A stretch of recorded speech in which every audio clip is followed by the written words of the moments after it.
तो जैसे कि आजकल बोलते हैं कि ब्रेकअप का जमाना है, ठीक है, हर किसी के ब्रेकअप्स हो रहे हैं, तो क्या आपको लगता है कि जेनजी जो है ब्रेकअप के बाद मैनिफेस्टेशन में और क्रिस्टल्स की तरफ मूव कर रहे हैं?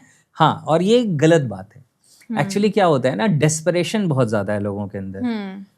जेनजी के साथ बहुत बड़ा एक चैलेंज क्या होता है ना, कि जो दुनिया जिस तरीके से जो सारी चीजें आती हैं, वीडियोस आते हैं, जितने सारे ओटीटी प्लेटफॉर्म्स हैं, वेब सीरीज हैं, नॉवेल्स का तो टाइम खैर अब जा रहा है एक तरीके से। तो ये जो सारी चीजें हैं ना, उससे क्या होता है कि एक फीलिंग क्रिएट हो जाती है, हमारी लाइफ में कोई होना चाहिए, हमारी लाइफ में कोई होना चाहिए। तो जैसे ही उनकी जिंदगी से कोई एक इंसान जाता है, राइट, वो दूसरे की तलाश में लग जाते हैं या उसको वापस पाना चाहते हैं। तो वो ये नहीं समझ पाते कि हमारी जिंदगी के लिए सही क्या है।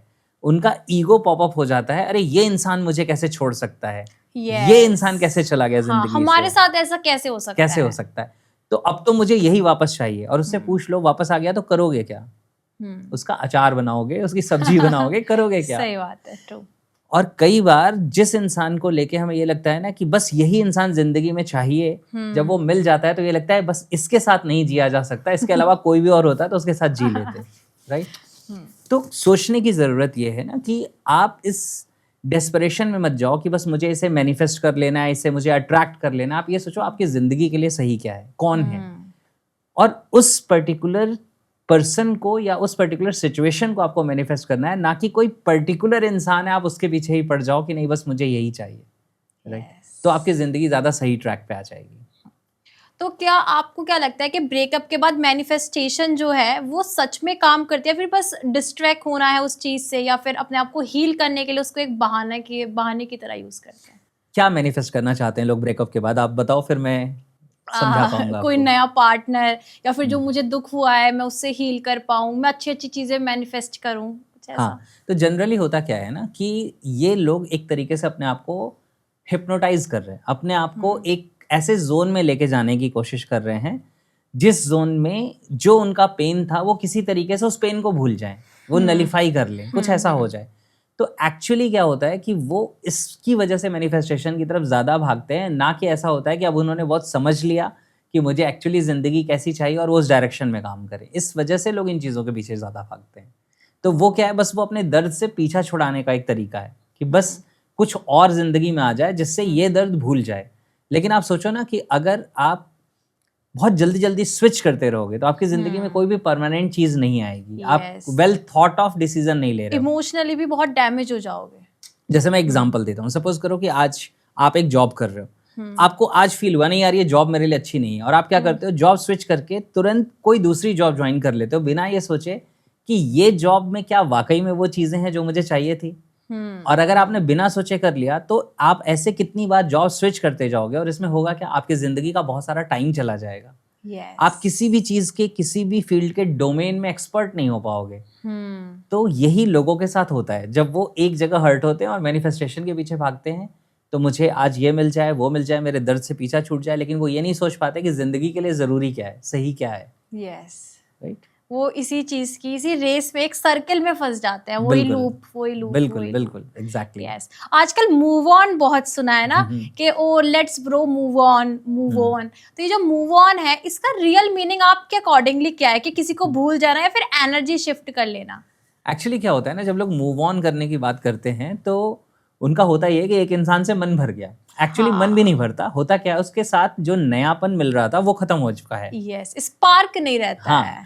तो क्योंकि जो आप जिस चीज की तलाश में थे वो कोई लास्टिंग रिलेशनशिप नहीं था, वो क्वालिटी रिलेशनशिप नहीं था, बल्कि वो एक नएपन की चाहत थी। तो नएपन की चाहत कुछ समय बाद वो नयापन खत्म हो जाएगा, राइट। तो इस वजह से फिर उन्हें क्या लगता है कि नहीं यार अब हमारे रिलेशनशिप में ना वो बात नहीं रही, वो स्पार्क नहीं रहा, अब वो कनेक्शन नहीं रहा। तो क्या करते हैं, मूव ऑन कर जाते हैं, यार तुम भी अपनी जिंदगी में आगे मूव करो, मैं भी आगे मूव करूं। और फिर वो नयापन ही ढूंढ रहे हैं। तो क्या होगा, फिर कोई नया पर्सन मिलेगा, उसके साथ वो नयापन कितने दिनों तक रहेगा, कितने समय तक रहेगा। इस वजह से ये मूव ऑन ज्यादा होता रहता है। अदरवाइज क्या होगा कि मूव ऑन की जगह मूव टुगेदर होना चाहिए। यस, ट्रू, क्योंकि हम अपने कभी फैमिली से ऐसा नहीं लगता ना कि फैमिली से मूव ऑन करते हैं नहीं लगता सच में, ट्रूली। लेकिन ये आजकल ही सुनने को मिलता है कि रिलेशनशिप में चलो मूव ऑन करते हैं, वरना पहले मम्मी पापा होते हैं हमारे। ये इनकी रिलेशनशिप को देखो तो फिर लगता है कि ये क्या है फिर। बिल्कुल बिल्कुल यही तो एग्जैक्टली। yes. तो मूव ऑन की जगह मूव टुगेदर की तरफ फोकस करना चाहिए और उस इंसान के साथ कनेक्ट होना चाहिए जिसके साथ आपकी वैल्यूज मैच करती हैं, यानी जिसके साथ आप लंबे समय तक जी सकते हो। अगर आपकी वैल्यूज नहीं मैच करती और आप उस पर्सन के साथ उसकी किसी भी अट्रैक्शन की वजह से, चाहे उसकी फिजिकल अट्रैक्शन है, फाइनेंशियली वो बहुत सक्सेसफुल है या कुछ भी और है, उसकी वजह से अगर आप उसकी तरफ अट्रैक्ट हो जाते हो, आप एक रिलेशनशिप में भी आ जाते हो, तो वो चलने वाली नहीं है। क्योंकि कुछ ऐसी चीजें होती हैं जो आपके लिए बहुत क्लोज टू हार्ट है, उनके साथ आप कॉम्प्रोमाइज नहीं कर सकते, तो शुरू शुरू में वो चीजें नहीं दिखाई देती, लेकिन कुछ समय के बाद जब वो नयापन का जो हिप्नोसिस है वो खत्म होता है, इसको हम Yes. एनएलपी की लैंग्वेज में कहते हैं euphoria of love. Euphoria of love. हाँ, यूफोरिया ऑफ लव का मतलब क्या है? जब किसी इंसान की तरफ आप अट्रैक्ट होते हो ना, तो उस समय लगता है इससे ज्यादा बेहतर इंसान पूरी दुनिया में कोई नहीं है। तो एक्चुअली वो उस इंसान की वजह से नहीं है, वो आपकी जो यूफोरिया की फीलिंग है उसकी वजह से है। कुछ समय तक वो फीलिंग लास्ट करेगी, फिर वो फीलिंग खत्म हो जाएगी। उसके बाद अगर आप साथ में मूव करते हो तो तभी मूव करते हो जब आपकी वैल्यूज मैच करती हैं, जब आप एक दूसरे को सच में प्यार करते हैं, जब आपके अंदर रिस्पेक्ट होती है एक दूसरे के लिए। अदरवाइज वो चीजें नहीं चल पाती, राइट? तो फिर वो नयापन खत्म, फिर हम नए इंसान की तलाश करते हैं कि अब तुम्हारे में वो बात नहीं रही, अब तुम मुझे वैसे प्यार नहीं करते। हाँ यस, फिर लेट्स मूव ऑन। तो फिर जैसे कि क्या सिर्फ किसी स्पेसिफिक पर्सन को बार बार मैनिफेस्ट करना, क्या नेचर के प्लान को फोर्स करना होता है? हाँ, और ऐसा नहीं करना चाहिए। देखिए क्या होता है, सपोज करो मैं एक एग्जांपल लेता हूँ कि एक लड़का है, वो कहता है कि मैं इस लड़की से बहुत प्यार करता हूँ और मुझे तो यही चाहिए अपनी जिंदगी में। अब वो सारी मैनिफेस्टेशंस लगा रहा है, विजुअलाइजेशन कर रहा है, और दुनिया में और भी जो जो तरीके हो सकते हैं, प्रोडक्ट हो सकते हैं, या कोई तरीका हो सकता है, कोई टेक्निक हो सकती है, वो सब यूज कर रहा है कि बस इस इंसान को अपनी जिंदगी में अट्रैक्ट कर लें। तो आप ये भी तो सोचो कि क्या वो इंसान आपको अपनी जिंदगी में चाहता है? अगर वो इंसान आपको अपनी जिंदगी में नहीं चाहता तो आप क्या कर रहे हो? आप एक फोर्सफुल बॉन्ड क्रिएट करने की कोशिश कर रहे हैं। अगर वो इंसान आपको मिल भी गया तो क्या रियल में आप उस इंसान के साथ सही तरीके से जिंदगी जी पाएंगे? उसकी फ्रीडम खत्म हो जाएगी ना। तो वो फ्रीडम का इंक्रोचमेंट है, अतिक्रमण है। आपने क्या कर लिया कि आपने किसी की फ्रीडम को हैम्पर कर दिया। yes. और रिलेशनशिप में एक बात जो हम सबको समझनी चाहिए वो है कि freedom is more important than love. एक एग्जाम्पल बताता हूँ आपको। सपोज करिए कि आपने एक बर्ड को अपना पेट बना लिया, ठीक है, एक पैरेट है, आपने उसको अपना पेट बना लिया। अब आप उसको बहुत प्यार कर रहे हैं, आप उसको सहला भी रहे हैं, आप उसको खाना भी दे रहे हैं, सब कुछ कर रहे हैं, लेकिन वो बंद पिंजरे में है। एक दिन पिंजरा खुल जाता है, वो क्या करेगा? भाग जाएगा, उड़ जाएगा। जबकि आप उसको प्यार बहुत करते थे और सच में प्यार करते थे। आप नहीं चाहते थे कि वो दुनिया में निकले, आप नहीं चाहते थे कि उसके ऊपर कोई एनिमल अटैक कर दे, आप नहीं चाहते थे कि उसे कोई बहेलिया पकड़ ले या कुछ और करे। आप प्यार कर रहे थे, लेकिन उसको आपके प्यार से ज्यादा अपनी आजादी प्यारी है। yes. तो जिस इंसान को आप अपनी जिंदगी में अट्रैक्ट करना चाहते हो या मैनिफेस्ट करना चाहते हो और आप बार बार उसी के लिए आप लगे हुए हो, आप अपने आप से एक सवाल भी पूछो कि क्या वो इंसान भी मुझे इसी तरीके से जिंदगी में चाहता है या चाहती है? और जिसको आप चाहते हो क्या आप उसके अकॉर्डिंग डिजर्विंग हो? क्योंकि कई बार हम उन चीजों की डिमांड करते हैं जिनको हम डिजर्व नहीं करते, और अगर आप डिजर्व नहीं करते तो वो चीज अगर आपको मिल भी गई तो आप उसे हैंडल नहीं कर पाओगे, आप स्टे नहीं कर पाओगे।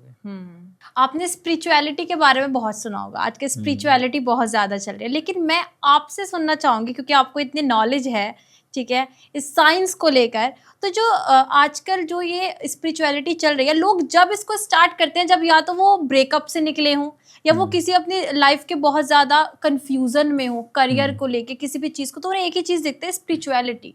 तो क्या वो सच्चे मन से उस चीज़ को परफॉर्म करना चाह रहे हैं या फिर प्रेशर के वजह से वो उसको एक्चुअली वो स्पिरिचुअलिटी के नाम पे सुकून ढूंढ रहे हैं। हाँ, रियल जो इसके पीछे रीजन है ना, वो क्या होता है कि वो सुकून ढूंढ रहे हैं अपनी जिंदगी में। और एक्चुअली अगर हम देखें तो हम सब अपनी जिंदगी में कहीं ना कहीं सुकून ही ढूंढ रहे हैं, सुकून की ही तलाश कर रहे हैं। होता क्या है कि ये सुकून की तलाश ज्यादा तब बढ़ जाती है जब हमारी जिंदगी में डिस्टर्बेंसेस ज्यादा आते हैं। वो ब्रेकअप का डिस्टर्बेंस हो सकता है, वो जॉब का प्रेशर हो सकता है, वो फाइनेंशियल प्रेशर हो सकता है, या आपने बहुत सक्सेस क्रिएट कर लिया, अब आपको खुशी महसूस नहीं हो रही, आपके पास पैसे बहुत है, करोड़ों रुपए हैं, लेकिन आपको ये नहीं लग रहा कि आप जिंदगी एंजॉय कर पा रहे हैं, आप जिंदगी जी पा रहे हैं। तो उस सिचुएशन में फिर इंसान क्या करता है? वो कहता है कि अब मुझे वो चाहिए, वो सुकून चाहिए। तो उसकी तलाश में जो रियल तलाश होती है वो अवेयरनेस के साथ आती है, वो कम लोगों को होती है। ज्यादातर लोग क्या है, उनके लिए बस ये है कि अभी मैं परेशान हूँ, मुझे कुछ ऐसा टूल मिल जाए, कोई मेडिटेशन मिल जाए, हाँ, जिससे कुछ मैं ऐसा बस मिल सही जाए हो जिससे जाऊं। थोड़ा मेरा माइंड रिलैक्स हो जाए, मैं थोड़ी राहत महसूस करना शुरू कर दूं। एक्चुअली स्पिरिचुअलिटी क्या होती है, मैं आपको बताता हूँ। स्पिरिचुअलिटी का रियल मतलब होता है कि आपका जो रेजिस्टेंस है, आपका जो विरोध है, जो इस यूनिवर्स में आप एग्जिस्ट करते हो, इसमें जो आपका यूनिवर्स के साथ कॉन्फ्लिक्ट है, ये रिड्यूस हो जाना स्पिरिचुअलिटी की निशानी है, स्पिरिचुअल ग्रोथ की निशानी है। कि मेरी जिंदगी में जो हो रहा है वो हो रहा है, आई एक्सेप्ट इट। इसका ये मतलब नहीं कि आप कुछ बदलोगे नहीं, लेकिन इसका मतलब कि आपका जो रेजिस्टेंस है, आपका जो विद्रोह है, वो रिड्यूस हो जाता है। फिर आपका फोकस इस पे होता है कि जो है वो है, मुझे बदलना क्या है, मुझे उस डायरेक्शन में काम करना है। तो आप यूनिवर्स को वैसे का वैसे एक्सेप्ट करने लगते हैं जैसा वो है, आप अपने पर्पस को पहचानने लगते हैं, आपका लोगों की तरफ जो एटीट्यूड है वो बदल जाता है, क्योंकि आपका ईगो रिड्यूस हो जाता है। जब स्पिरिचुअल ग्रोथ होती है तो ईगो रिड्यूस हो जाता है। फिर आप ईगो फाइट में नहीं रहते कि मुझे इससे बड़ा बन के दिखाना है, हाँ, मुझे इसको हरा के दिखाना है, फिर ये चीजें खत्म हो जाती हैं। तो रियल में ये चीजें हैं स्पिरिचुअलिटी, लेकिन जनरली लोग स्पिरिचुअलिटी की तरफ कम जाते हैं, डिस्ट्रैक्शन की तरफ ज्यादा जाते हैं, कि मैं किसी तरीके से जिस चीज से परेशान हूं वहां से अपना माइंड डिस्ट्रैक्ट कर लूं, किसी और चीज से अटैच हो जाऊं। राइट? तो बस वो एक रिप्लेसमेंट ऑफ अटैचमेंट है, कई बार वो स्पिरिचुअलिटी नहीं है। रियल स्पिरिचुअलिटी का मतलब है आप अपनी ग्रोथ पे, अपनी समझ पे काम करते हैं। और ऐसा भी लोग करते हैं लेकिन कम करते हैं।